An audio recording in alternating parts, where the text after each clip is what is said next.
Good morning. I got locked up at the age of 18. I did 20 mandatory years in the Florida Department of Corrections. I got out when I was 38.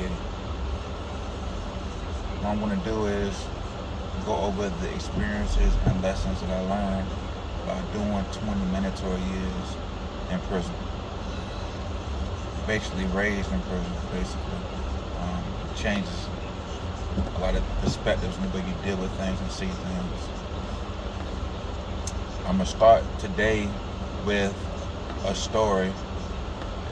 The next episode, next skit will be starting from scratch, how everything started out. Today I'm going to give you a story about Charlotte Correctional. When I was there, it had just became open population. Prior to that, it was a CM camp. And because of the transition, a lot of officers were either being transferred or being let go. And they didn't like that. Now, when I got there, I'm gonna go eat dinner. You gotta eat. So they had two doors open, and I see people just standing there looking out the window, not wanting to go to eat, and I asked them why, and they were like, well, because the COs be picking individuals out and beating them up, just random individuals. And I'm like, man, I'm going to eat. So I go to eat, and when you leave and it's dark, you gotta stand in the line. They hold you in line. And a certain amount of people that they can carry at one time. And so I catch the line to go back, and I see them pick a dude out, 3 or 4 individuals in front of me. Now, they took him, put him to the side, told him to face the column, a pillar, and then told everybody else to start walking to the dorms. So we start walking to the dorms. At the corner of my eye, I see one of the COs just take a walkie-talkie and hit Buddy across the head with it. And then they went on from there. Now, at this point in time, we already walking down. And they'd be quick to say, face forward, face forward, face forward. That's the type of place Charlotte is. I ended up going to the box in Charlotte, which is confinement. I ended up going to confinement in Charlotte, and when you got in there, they would not give you any toilet paper. I was blessed to be able to have somebody give me some toilet paper, or send toilet paper through. When you get locked up, people pack your stuff in the dorm, and sometimes they put stuff in the pillowcase. They send it back there to you while you're in confinement. Some soap, deodorant, toothpaste. Well, somebody had sent some toilet paper with me back there to me, and I was blessed because they don't give toilet paper out back then. Not at Charlotte, not when I was there. People would cut sheets and make them cut little squares out of sheets and use those to wipe their butt with, and rinse it out, wash them out, and reuse them.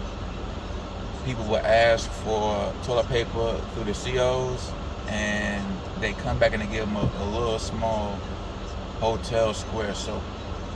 People would be like, man, what's this for?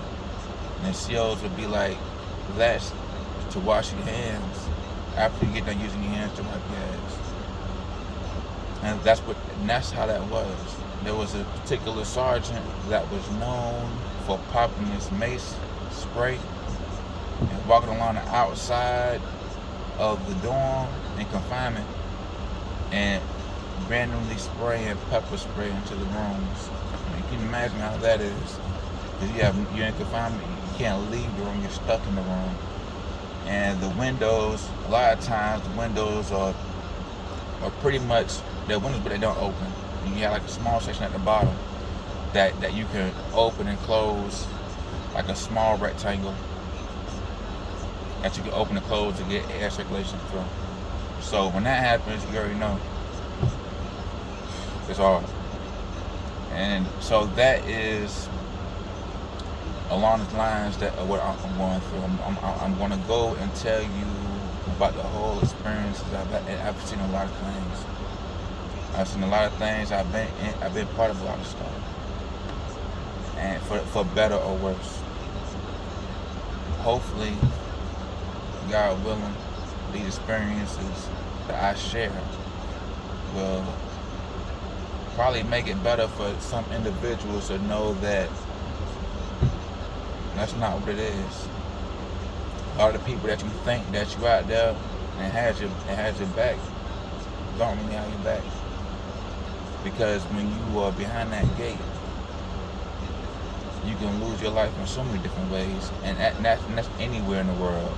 And there though, you gotta worry about the people you sleeping around, and then you gotta worry about the COs, because the COs can definitely have you missing.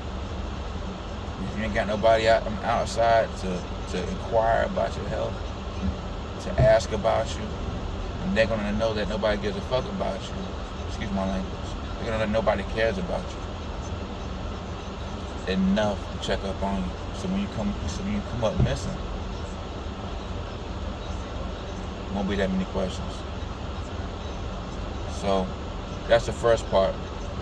And God willing, I start dropping these clips as often as possible. So after 20 years,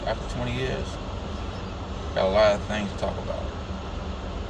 Like and subscribe.